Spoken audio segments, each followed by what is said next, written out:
9:01 in about 3 seconds. So I'll start this off. Hi, I'm Mark Arrowsmith in Wichita State University, Department of Mathematics, Statistics, and Physics. Senior educator. Part of my job prior to this point was also technology within the department. My new job is assistant to the chair, still assisting within technical aspects and working a bit on educational research and academic computing. One of the, let's look at the chat, and I'll keep an eye on the chat and the Q&A as people go through it. One of the problems that a lot of people experience within the educational side is trying to stay kind of current within technology and trying to create new ideas and concepts for kind of like the next gen. One of the things that happens with technology is by the time you can roll it into kind of a product in education or like teaching people, a lot of times you're a bit behind. And over the years of my own experience, having something to experiment in, play with, and try new ideas allows for us to kind of stay more flexible, stay ahead of the curve. So when unusual things happen, like this entire last year, we have the flexibility to respond to it. And certain things have come to bear in terms of what the universities try to do in cloud and social and video sharing, especially with how it's been kind of brought into sharp focus for how we teach and deliver content for students, that we need to kind of keep an eye on hosting it ourselves rather than trying to always look for exterior solutions that we purchase or use. And I'm going to go through that. And one of the ideas that happened was in my office here, I was having a conversation with the Chief Information Security Officer. And, kind of at the tension where a department wants to try different things outside of spec of university protocols. Is it safe? And one of the words that he brought up a lot at different times was the idea of risk in understanding risk assessment.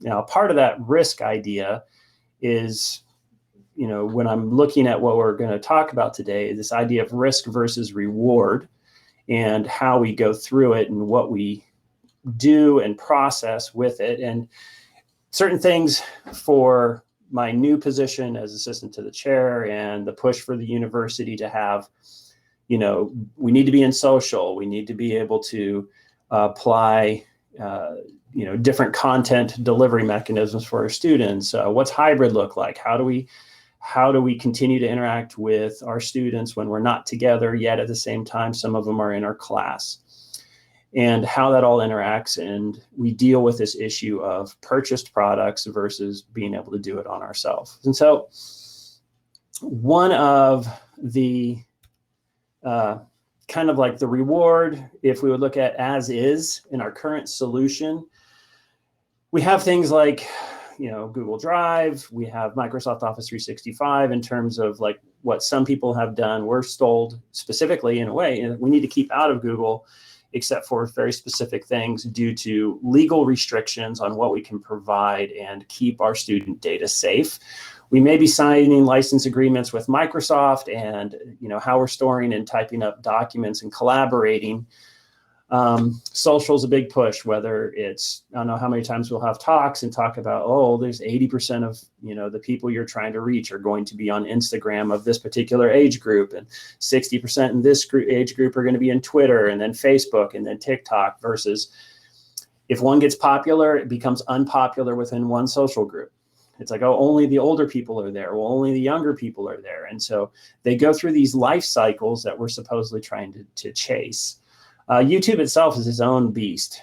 How we go through and work with delivery of our content for lectures, having automatic transcription, has a lot of nice tools on how it's delivered and people can find it. And so it actually even gets to this question of, what are the advantages of using each of these things? And so obviously we have top of class content delivery, right? The apps for, whether it's being developed by Google or Microsoft or Apple, or Facebook.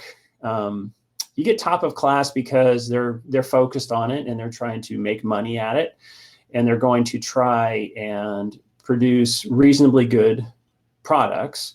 Now, there is going to be an issue with the development cycle that they produce, and what their focus is going to be will come in basically conflict with our own personal desires and what we want as educators and as individual people. It's also where people are.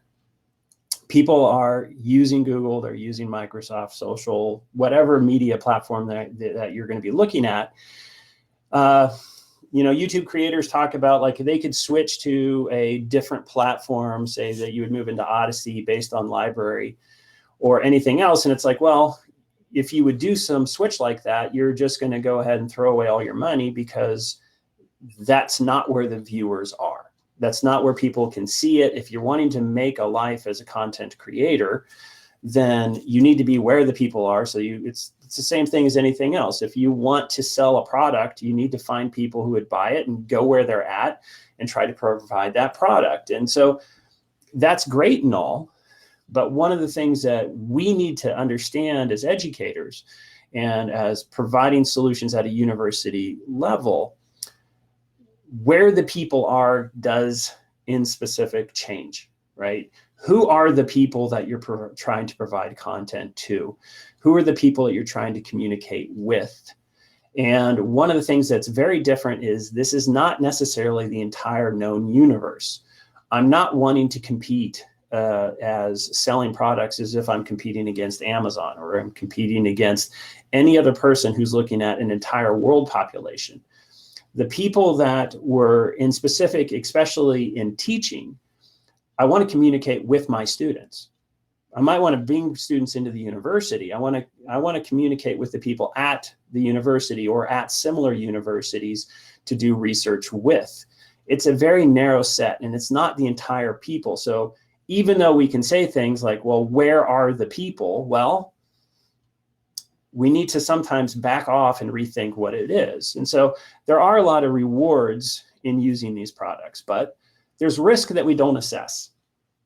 One of the things that I'll be coming back to is the concept of, in the tech world at this particular point, as it is, attention is money.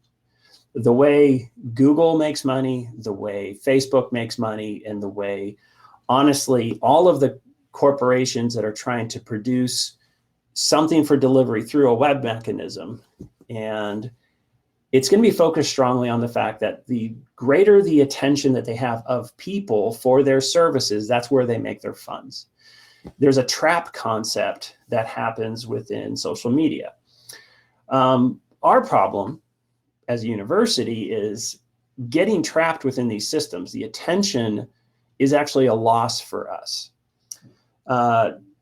There's multiple reasons. The first one, you have the digital ledger. It's also called the selfish ledger. If you would go through one of the kind of viral concepts that came out of Google at one time. In specifics in math, this is, the idea of social networks and graph theory. The amount of metadata that we dump out in the world on who you are is highly dangerous. We sit there and people talk about the idea of privacy, other tools, and it's like, well, I don't do anything that I would have to worry about keeping secret. The problem with that statement is you're not trying to keep secret from another good person, right? The issue is security itself, and the idea of the things that we are dumping out within digital ledger concepts is so much self-identity being placed out there. You're not trying to protect yourself from, oh, look, Mark's a really good guy and he's never gonna, even if I would do something he didn't agree with, he's obviously, like, who cares? On the other hand, there are people that are going to be directly targeting you. They're going to try to, when we talk about identity theft and other aspects of getting in through this by having enough digital information about you, there's high risk in this. It's probably the most, when I tell my students when we go through graph theory and talk about social networking, it's probably the most dangerous thing right now in the world. Being able to make people dance if I have enough digital information on connecting a social identity with how they respond. And keeping that outside of your hands is not a necessarily safe thing. And if we as a university tell all of our students and faculty and staff, you're going to keep it out there in a place where we're like told specifically there's certain things that we're supposed to keep safe, and we're dumping this out in another mindset, there's an issue with it. In the idea of attention trap, a good example of this is the day in the life of an office. How many of us deal with problems where the attention trap of media through YouTube or social, where we have coworkers or ourselves, you spent what you thought was, I was going to check one particular thing, and then the whole purpose of the algorithm and the design is to keep you trapped within it. And to say that, oh, I watch this, which leads me to watch this, which leads me to watch this. And then you're 30 minutes into your day and you've accomplished nothing. The thing is, this is by design. This is how they make money. And if we're going to sit there and say, we're going to use resources where the design of it is to take our employees and waste as much of their time as possible, it's not a good thing. The idea of the separation between the university social and the individual social, if you go to any of the training for like, oh, you need to be pushing out your information to Facebook and Twitter and Instagram and TikTok, and you have to create all of these accounts. And then you're on things like Facebook where you have to have your actual personal identity tied to a departmental identity. All right, we got a problem. One of the conversations on that was a staff member in another department said, it's like, I don't want this. I don't want to sit there and have this issue of how is it that I don't want the university identity to be tied to my identity. I don't want to be trapped into the fact that if I saw something that my friend posted and it made me laugh, and then in a university setting as a coworker, they would look at that and say, how in the world could you laugh at this? And we're telling our employees that they have to do this, that they have to tie their personal social to the university social so that we can get the university basically banner out into social media. Now we can partially create the ideas of like, Twitter, you can create, well, there's this version, this would be Mark as the assistant chair. Well, this would be Mark as the teacher. Well, this is Mark as the dad. This is Mark as the husband. Well, in the end, in terms of like the way the metadata works, it really doesn't matter, right? It's going to come down to my identity is going to be pulled in that. And we're going to run into the issues where you hear things like a kid in high school gets upset about something and they post it. And then 15 years later, we're going to come back hard on them. And so the idea of putting upon our own employees and our staff that they have to bind their actual true self into some sort of banner self for the university, well, it's kind of weird. A student trapped in YouTube issue. We post our lectures to YouTube at times. I want my students to actually be working on math. YouTube's algorithm doesn't care at all about my student doing their homework. YouTube's algorithm is about keeping that student in YouTube, watching the next video. And so if they're going to have to take my lecture and then stop it and pause it and work on things, and all YouTube is dumping like multiple things is in the middle of it, they're embedding ads. And their whole purpose of this is to keep a person's attention within the system when I'm needing the student to stop, get out of the system and start studying. So the issues that we have with using techniques where their natural process for success is actually against the natural process for success for our students, for our staff, for our faculty, it's like we need to kind of sometimes back off and think, man, this is so nice and so useful. It's such an easy tool. It does all these wonderful, powerful things. And it's like, yeah, but what are the risks of actually using this? And does it actually work counter to what we're trying to do? The question on the last one was memories, which I ran into the other day, which, if you're someone like me, where you lose a loved one and then all of a sudden Facebook and Google, like you open up your phone, then all of a sudden for no particular reason, well, there's not no particular reason, but there's a reason that pops up of things like, hey, here's some memories of pictures and things like that. And you're like, man, that actually was kind of painful. And On the other hand, it made me pause and ask, why in the world are they choosing to do this? Why is Facebook trying to go back and make you revisit? Well, most people aren't, in my experience. Most people are like, well, what they did is I want a process to provide a resource or a tool to make us money, and I need a person stuck looking at this point and going through things and keeping them trapped so that they can continue to watch particular things over and over again. And it might seem natural, like, well, wasn't that kind of useful? It's like, well, maybe, but if our purpose of providing content is for students or providing content to get out the things that we're doing as a university on research, trapping them is the exact opposite of what we're wanting them to do. We're wanting to provide content and then get them out. So what are the things, when we process these particular things, we need to actually not just look at pure benefits.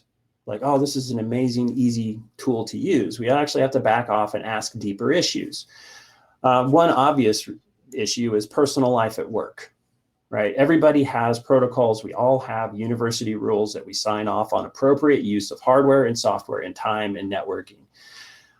We're supposed to keep the personal life separate from the work life as we're working, because we even do things like here in COVID, you go home, there's usually some documents that are going to say you have a quiet place to work your 8 hours and not waste your time doing other things. And I pay you for 8 hours of work and you don't do it. Why? Because, well, home life is distracting. Well, we try to separate the work and personal so you can work.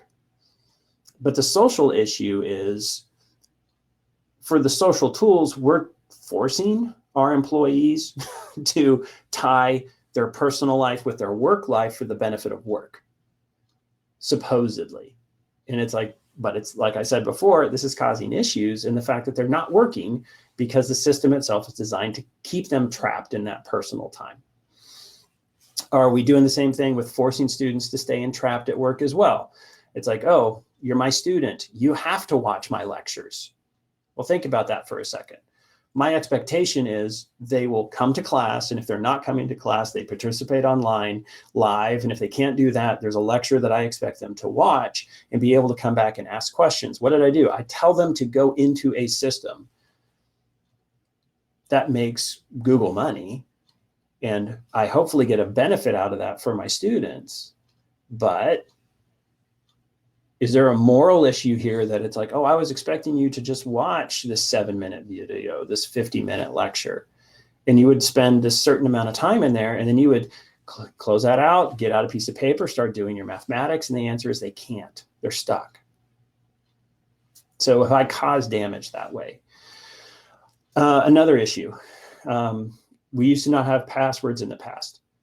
Right. And we would sit there and have things like, it's like, oh, we all get along. And then you realize somebody drops an LS bomb and they're in their directory and they typed LS and they deleted their entire files. And your, practical joke, oh, that's so funny. And it's like, no, we needed to create separation of users, and we needed to create processes to allow that this person is this person, and that's the only person allowed to use those files. Today, identity is that. We're kind of fast and loose, and we're vomiting all over the internet all of the information possible to do high level, really identity theft, right? Which is this, we are putting so much out there right now that it's like, oh, this person could literally, I have so much of my audio, so much of my face, so much of everything else that it would be trivial in a lot of ways to essentially completely destroy a person's life. We are dumping so much out there on public systems that we need to back off and say, well, not necessarily public, but they're within things that we have no control over. We have no say in how they use it, lightly with the kind of end user rules. But the rules are basically, I'm Google, I can do what I want. I'm Microsoft, I can do what I want. I'm Facebook, I can do what I want. We're going to get to the time where we're going to have to back it off. And we're in the same way that it was fine when it was the Wild West and there were no passwords for getting onto multi-user systems. You would just stay in your own lane and be nice. we're going to have to respond, because we're going to run into some massive problems coming up as we're learning this. And so what does this mean when we have to start backing off? We might as well start backing off now and start locking up and bringing back into the home and into the pocket of the person who actually is supposed to control this, and not force them out. So we might as well start thinking about that now. And the other issue is, like, the idea of many coats of an employee. I talked about myself, right? I am Mark, who is an employee of Representative Wichita State. If I go to a school and I'm standing up and I'm saying I'm a Wichita State and I teach mathematics, it's like all of a sudden there's a coat that I'm wearing and there's a behavior understanding of that. And all of a sudden you go all the way over, it's like, coaching soccer. It's very different. Being at home with your family, it's very different, right? Now, I am the same person throughout, but think about how people expose themselves and present themselves within their own multi-user gaming world, into their social media accounts, personal accounts, into their departmental accounts. We need to have a very strong wall barrier. We can't allow this idea of, it's like, yeah, because it's nice and useful and everybody's on social media, I need to have all of our employees to retweet what I tweeted as an administrator. And it's like, this isn't a good, this is not a good separation of task. And the risks of that are very high. They're very high to the employee, and it's not fair to put that burden on them. It's very high to us as a larger organization, because all of a sudden we have to worry about our employees' personal life, like where they're drinking on Friday night, and if they post on a social media, is that going to affect my department? So those sorts of walled separations don't exist within systems that are completely closed the way they are within Facebook and other social media or Google. So one of the things of looking at that is, all right, how do we look at this if we start to just simply bring it in? Instead of like just simply outsourcing everything, what does it look like if we actually host it? And looking at open source tools, bringing it in, and how do we work it out? The risk obviously is we host it, right? All of the problems that come along with self-hosting, and the risks of, are you good enough? How's this working? The reward is we host it. We actually get to decide the range of actions, the walls and the barriers, and providing resources to our students. And there's also another reward. The idea is this of providing like fertile grounds for the people who work with you, and the students and other people that go through their life and they're on part of their journey, where they're not your employee forever, right? They're here for a short period of time and they are going to be moving on. Google exists as a company because of an open source operating system allowed a room full of throwaway computers to become a cluster. So that's Linux. And at the same time, a linear algebra example in pretty much every linear algebra text, which is the idea of a commonality of a search is just simply an inner product of vectors within a vector space. So it's the largest linear algebra problem ever. Couldn't be done, but it can be done with a cluster. But providing those resources allows people to do something that other people hadn't put together yet. Having tools in-house does this. It allows you to develop the people to go and leave you and do something that's amazing. We can't think about that, but we need to be, in other words, I can't do all things, but I can at least provide resources that in the future might be a hard grind right now, but hopefully these people can go on and do an awful lot of interesting products. So let's hit the risk first. Risks, if you're going to self-host, the personnel issue is going to be tough, right? The issue of having, play around with OBS too much here. Yeah, there we go. Get that guy out of the way. Weirdo person. So it's hard to get qualified people. And so one of the things I would recommend is don't worry about it. Get underqualified people and train them up. But that means you're constantly going to be backing off and simplifying until you have a good grasp of it and have a good understanding of the basic skills that are necessary, and then work on growing, students up through the chain, growing people as they go through particular learning techniques and processes So there are going to be heavier issues of, I need somebody that's capable of $100,000 job, but I only can pay him 30 or 40. So how do we work that out? And the answer is you're going to try to grow it up, but that is a risk that you're going to have to process. Obviously, downtime, data loss, compromise, the issue that many eyes requires many eyes. And all of those particular issues, when you bring it in home, you believe like, oh my goodness, we can't take on this risk, because it's hard enough to just simply keep your network secure at a particular level. But the answer is like, we already take that risk if we outsource it. We just ignore the fact that I hope that they're not doing all the things that I'm afraid I can't do.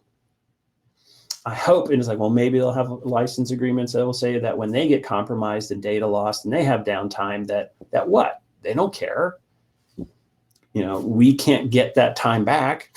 We can't, when they get compromised, we get an email saying they're compromised. I'm sorry, you know, it's like, it's the same, the experience, whether it's an issue off campus or on campus, ends up being the same. So it's more along the lines, are you willing to go ahead and see things for what they are and take the burden on yourself? All right, what are the rewards?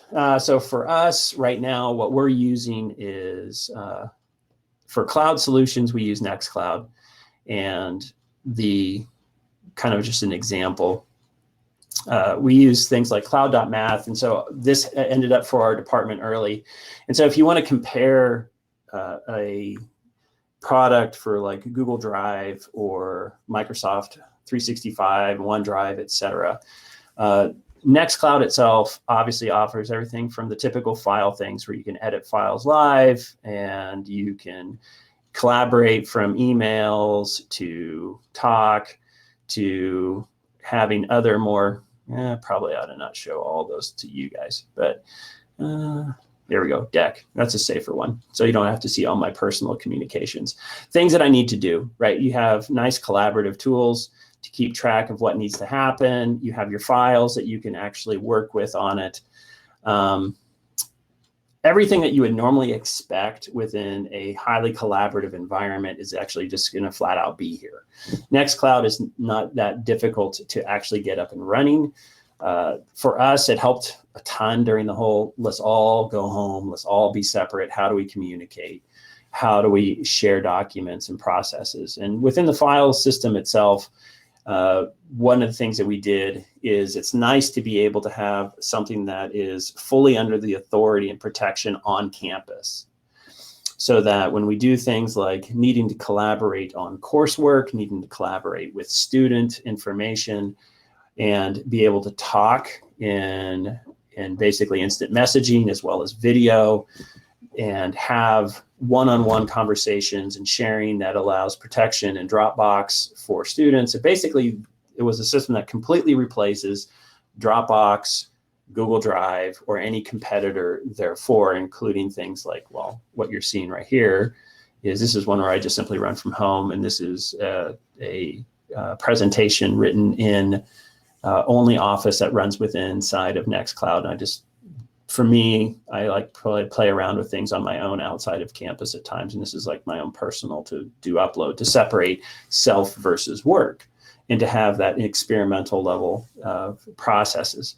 So Nextcloud itself, not very difficult to run as long as you have somebody that knows Linux and be able to keep the server itself up and going. Mainly for us, I don't know, maybe I'm weird. Here's John making a comment. As case in point, my students submitted their weekly quizzes to a secure file drop on the department Nextcloud. And so you can share things, you know, in any particular way, to the point where you can actually do a share and tie it to a video chat. So that if somebody wanted to access it, you would have to see them face to face to actually have it fully be unlocked. So the levels and the integration, the ideas that come out of this are actually rather nice. And running it, like I said, I'm Unix experience, Linux experience, probably like 20 years. So 25 years. I can't say 30, it didn't exist that long ago. That would have been back in the VMS and true Unix era. On the other hand, the next things that I was talking about was the idea of social and versus video sharing, which would be going against the social concept and the YouTube concept. Now, these are things that I'm experimenting with now. there are a lot of different social tools that are available. Mastodon is one of them that I'm considering. Mastodon itself, and this is the idea of Mastodon, is really based upon something that I'll come back to. And an open standard protocol worked with all in web clients themselves called activity publications. And it allows any type of what we would normally consider a social world to behave more like we expect email to. If I have a Gmail, or I have a which.edu, or I have a math.which.edu, or any email at all from anywhere in the world, we communicate together, right? I can sit there and open up my client here on Nextcloud, my email client, send an email to somebody who's at Shockers which.edu, which is running on a Microsoft server, and we go back and forth, and communication's fine, outside of the whole issue of us as admins break all sorts of rules today in the modern mindset of you're not supposed to. In the past, email was like, you as an administrator better not be touching that, and now all we do is touch it. Man, we rip email apart. We don't deliver it. We eat. It's like 90% of it is supposedly spam, and so users ask admins to delete it all. And it's an interesting kind of ethical question as an administrator, but we do allow intercommunication. But if you're on Twitter, can you just simply follow somebody who's posting something on Facebook, or follow somebody who's posting videos on YouTube?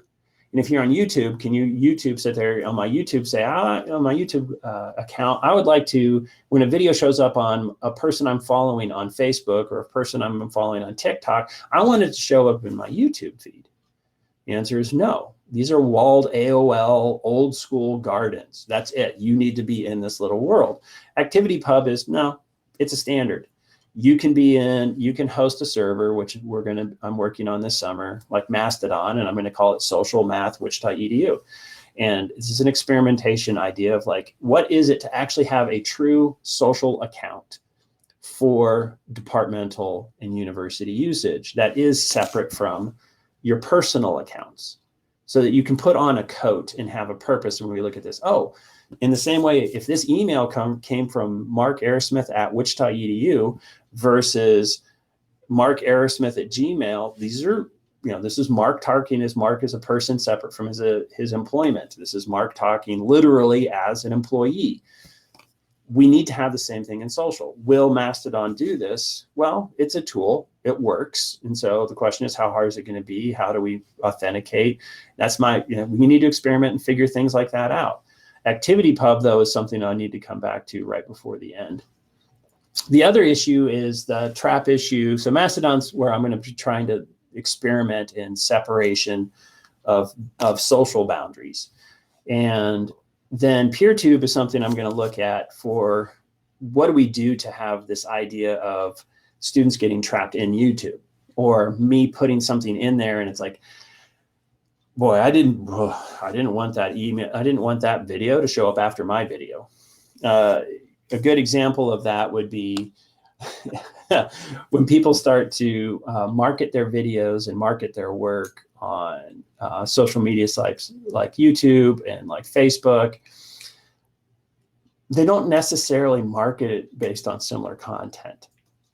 And so there might be some things showing up after your talk that you're like, I absolutely don't want my students to have any, I don't want them to have any connection at all after they heard me talk about a thing on mathematics, to have that follow it, or to have an ad embedded in the middle of it of a particular sort, or within searches to, it's like find things like, well, you need to search for me in this way. And they come up with, well, people will put up tags and other features and pay for returns to put themselves higher so that they can make money on this site. Well, I'm not interested in making money on this site. I'm interested in trying to make sure that my students have a good experience. And so PeerTube is one of those things where, in the same way ActivityPub is part of this as well, we also can create a federated system to have something that allows live video, something that allows the ability to, so we have our live streaming, we have our storage, but it is something that's more useful and expected in terms of the YouTube experience, but it would be something that is like, but this is strictly for a wall world where it's like separate of saying, you know, this is departmental and those things are not. And it would be interesting to take this. And so this is another one I'll be working on this summer as well, getting up and hosting it and seeing, well, right now I know it has scaling issues. You probably could have 1 to 2, 300 concurrent people watching videos. Obviously that's not in the millions that YouTube scales to, but we're usually looking at hundreds of students watching a video at any time anyways. So for us, you know, or like me, you know, what I would like to see is this idea of the cloud, the social, the video, separating the private versus the work aspect of our lives, separate the education issue versus the attention trapping. I want to protect the many identities that individuals carry. You know, students being able to see themselves as students, and faculty being able to see themselves as faculty and not being trapped in a particular system. So the end goals for this would be, obviously, I want to continue with what we're doing with Nextcloud, improve it, look at scaling issues, uptime. So far, it's been great. I want to continue with that process, make it something that is documented and repeatable so people could actually host these sorts of things at home and create their own servers within clouds for themselves to keep personal items. And so present this to students to be able to and staff and faculty to, for those that are technical, to run it themselves or maybe run it for a friend. Advocating ActivityPub, one of the best things would be probably just to simply, instead of people talk about taking down the social media giants, would be rather don't worry about taking down or splitting up these massive corporations that have whatever huge percentage of the world population. Say, one of the things that we could do, instead of say, hey, how about you guys actually implement ActivityPub? So that you could sit there and have a social client that you have, say, like here in Nextcloud, and then have it follow particular people in Facebook, Twitter, Instagram, TikTok, Mastodon, PeerTube, YouTube, have them all have that, and then have your own system, you know, curate it for you under your rules. The other thing I'm looking forward to is if the social aspect works out and the PeerTube aspect works out, I would love to look at federation between the universities themselves. So we would have like social Wichita EDU and social KU EDU and social. So every one of the larger universities here within the state of Kansas, we could actually federate these things and to have something within the greater collaborative, especially more importantly, is PeerTube, because we would have the ability to share networking burdens. In other words, to have a idea that as an educational file we put on a PeerTube at Wichita, it could be a PeerTube at any other university that chose to share that burden. So that's my future goals. I don't have really a good hook closing this other than just simply, this is what I'm interested in, you know, ending the actual, my brain's not ending it right now. So 10 minutes left, actually 5 minutes now, 6. Are there any questions, thoughts, problems that you would see with this? Anybody tried anything similar?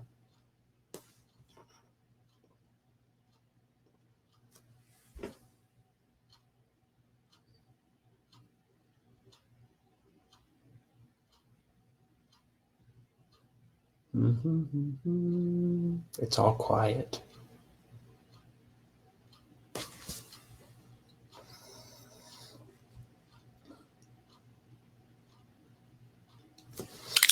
Nothing in particular? Actually, it'd be more interesting if there's anybody still here. But look at that moderation panel. Crickets. I'm here. But I suppose problems, yeah, there's a lot to think about. I think in the end, probably the biggest issues I have are obviously going to be personnel skill set growing, and to try and make sure that you're bringing in people that are highly curious and willing to do things, for themselves, and growing up these tools for like, hey, are you interested in controlling your own social and video and your own data? And give it a shot at your house, not because I want to like burden you with that, but to actually grow a psychological base of people who understand that doing things for themselves is a positive result. It's, just kind of built into the educational system. Yeah, the staffing, like I said, it kind of goes straight along with the university purpose of educating all people.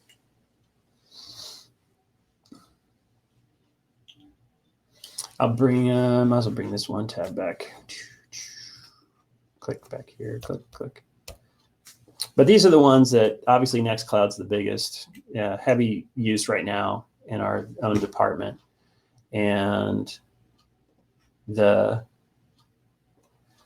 as far as the other aspects of Mastodon PeerTube is what I hope to kind of get up and rolling better this summer, and actually run some live streaming through PeerTube for my fall classes and Mastodon social, and looking at what that looks like.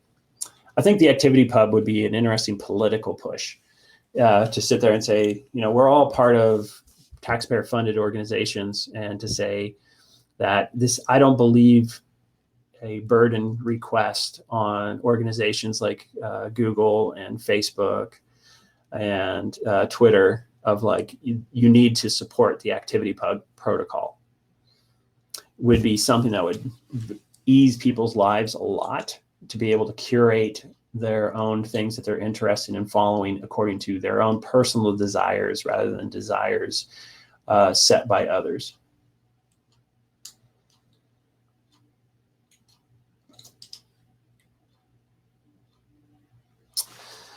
All right.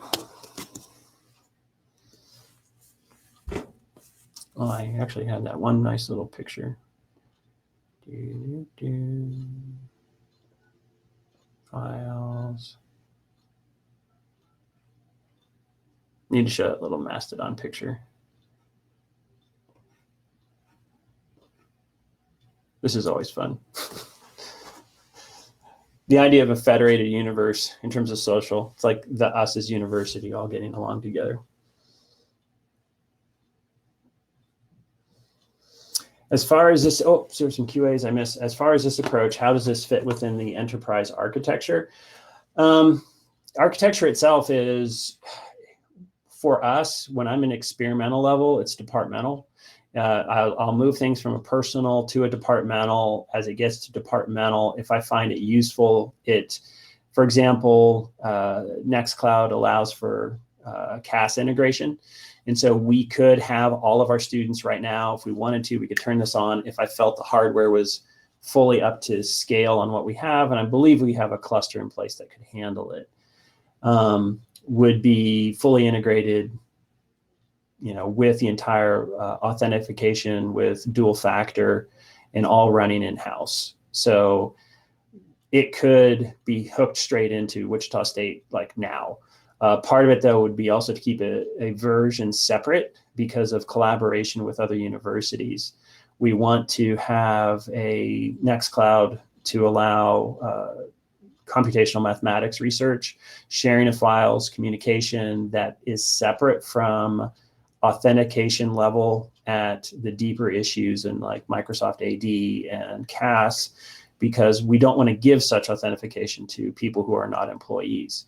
And we could have essentially a walled world Nextcloud server with internally authenticating, and allow collaborators from anywhere in the world. And in terms of like whether it's a person, well, actually within government's not necessarily getting along, researchers do. So how do we create a solution that is not going to expose the university's authentication? Well, we can actually host that internally as well.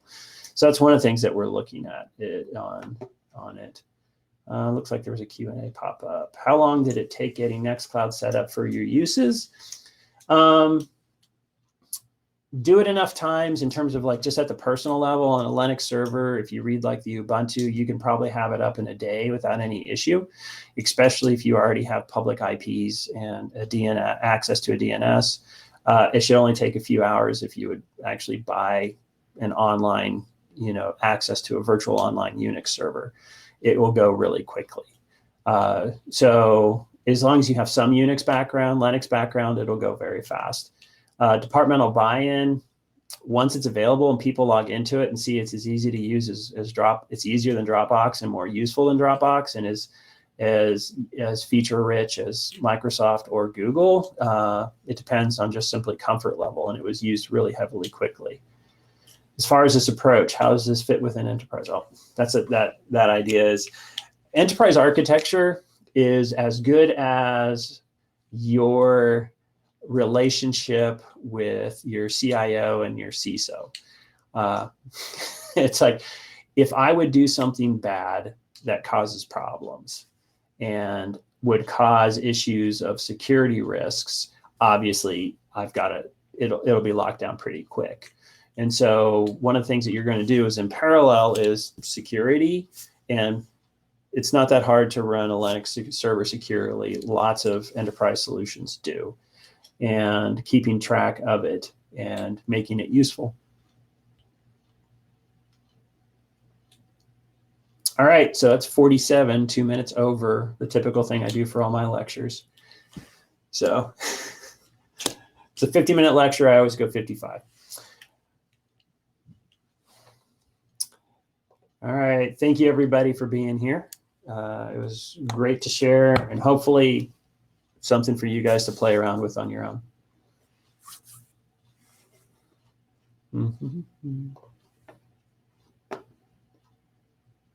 I'll sit there and play with OBS while I'm waiting.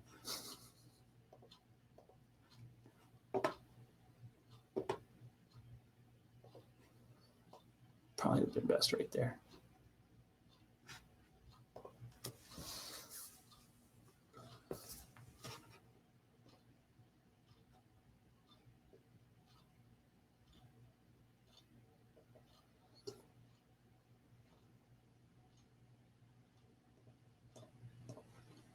All right. And you're currently browsing and your stream. All right.